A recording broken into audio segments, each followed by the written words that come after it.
2024년 9월 2일 연중 제22주간 월요일 제1독서 사도 바오로의 코린토 일서 말씀입니다. 형제 여러분, 나는 여러분에게 갔을 때에 뛰어난 말이나 지혜로 하느님의 신비를 선포하려고 가지 않았습니다. 나는 여러분 가운데에 있으면서 예수 그리스도 곧 십자가에 못 박히신 분 외에는 아무것도 생각하지 않기로 결심하였습니다. 사실 여러분에게 갔을 때에 나는 약했으며 두렵고 또 무척 떨렸습니다. 나의 말과 나의 복음 선포는 지혜롭고 설득력 있는 언변으로 이루어진 것이 아니라 성령의 힘을 드러내는 것으로 이루어졌습니다. 여러분의 믿음이 인간의 지혜가 아니라 하느님의 힘에 바탕을 두게 하려는 것이었습니다.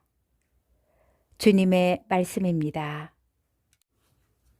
복음, 루카복음 4장 16절에서 30절의 말씀입니다. 그때에 예수님께서는 당신이 잘하신 나자렛으로 가시어 안식일에 늘 하시던 대로 회당에 들어가셨다. 그리고 성경을 봉독하려고 일어서시자 이사야 예언자의 두루마리가 그분께 건네졌다. 그분께서는 두루마리를 펴시고 이러한 말씀이 기록된 부분을 찾으셨다. 주님께서 나에게 기름을 부어주시니 주님의 영이 내 위에 내리셨다. 주님께서 나를 보내시어 가난한 이들에게 기쁜 소식을 전하고 잡혀간 이들에게 해방을 선포하며 눈먼 이들을 다시 보게 하고 억압받는 이들을 해방시켜 내보내며 주님의 은혜로운 해를 선포하게 하셨다. 예수님께서 두루마리를 말아 시중 드는 이에게 돌려주시고 자리에 앉으시니 회당에 있던 모든 사람의 눈이 예수님을 주시하였다. 예수님께서 그들에게 말씀하기 시작하셨다.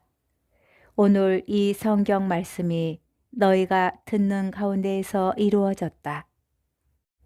그러자 모두 그분을 좋게 말하며 그분의 입에서 나오는 은총의 말씀에 놀라워하였다. 그러면서 저 사람은 요셉의 아들이 아닌가 하고 말하였다.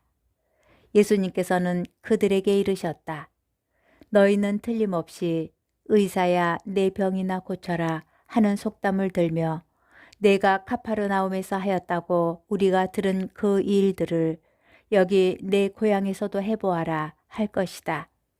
그리고 계속 이르셨다. 내가 진실로 너희에게 말한다.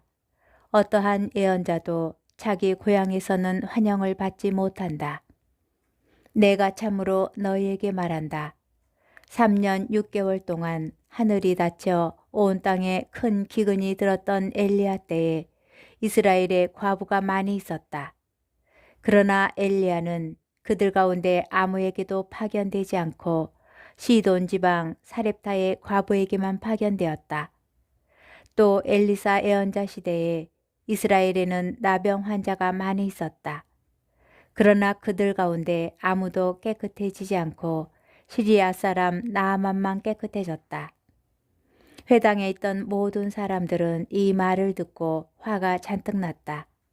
그래서 그들은 들고 일어나 예수님을 고을 밖으로 내몰았다. 그 고을은 산 위에 지어져 있었는데 그들은 예수님을 그 벼랑까지 끌고 가 거기에서 떨어뜨리려고 하였다. 그러나 예수님께서는 그들 한가운데를 가로질러 떠나가셨다. 주님의 말씀입니다. 오늘의 묵상 루카 복음서에서는 오늘 복음의 단락이 예수님께서 공생활을 시작하시는 부분에 자리 잡고 있습니다. 여기에서 예수님께서는 당신의 사명이 가난한 이들에게 기쁜 소식을 전하는 것이라고 선언하십니다. 그런데 예수님께서 백성 가운데 가난한 이들만 따로 모으신 뒤 복음을 전하셨을까요? 그러지는 않으셨을 것입니다. 세리 자케오나 니코데모, 아리마테아 사람 요셉 같은 이들도 예수님께서 선포하시는 복음을 들었습니다. 예수님을 직접 따라다니지 않았던 이들도, 종을 고쳐달라고 청하였던 백인 대장도 예수님께서 하신 말씀을 전하여 들었습니다. 그런데 가난한 이들에게 기쁜 소식을 전하신다고 하는 것은 그들이 그 소식을 기쁘게 받아들이기 때문입니다. 바리사이와 율법학자에게 안식일에 병자를 고치는 행위는 기쁜 소식이 아니라 법을 어기는 것이었습니다. 가난한 이들, 구원을 간절히 바랐던 이들은 예수님께서 하시는 말씀과 행위들에서 생명을 얻었지만, 예수님 없이도 부족할 것 없다고 여기던 이들은 그 기쁜 소식을 받아들이지 못하였습니다. 복음은 잡혀간 이들, 눈먼 이들, 억압받는 이들에 대하여 말합니다. 그들은 가난한 이들이었기에 예수님께서 그들 안에 들어가실 수 있었습니다. 그러나 과연 하나님 앞에서 가난하지 않은 사람이 있을까요? 요한묵시록 3장 17절에서는 라오디케이아 신자들에게 나는 부자로서 풍족하여 모자람이 없다 하고 내가 말하지만 사실은 비참하고 가련하고 가난하고 눈멀고 벌거벗은 것을 깨닫지 못한다 라고 말합니다. 우리가 그런 착각에 빠져 기쁜 소식에 귀를 막지 않도록 우리의 가난함을 살펴야 하겠습니다.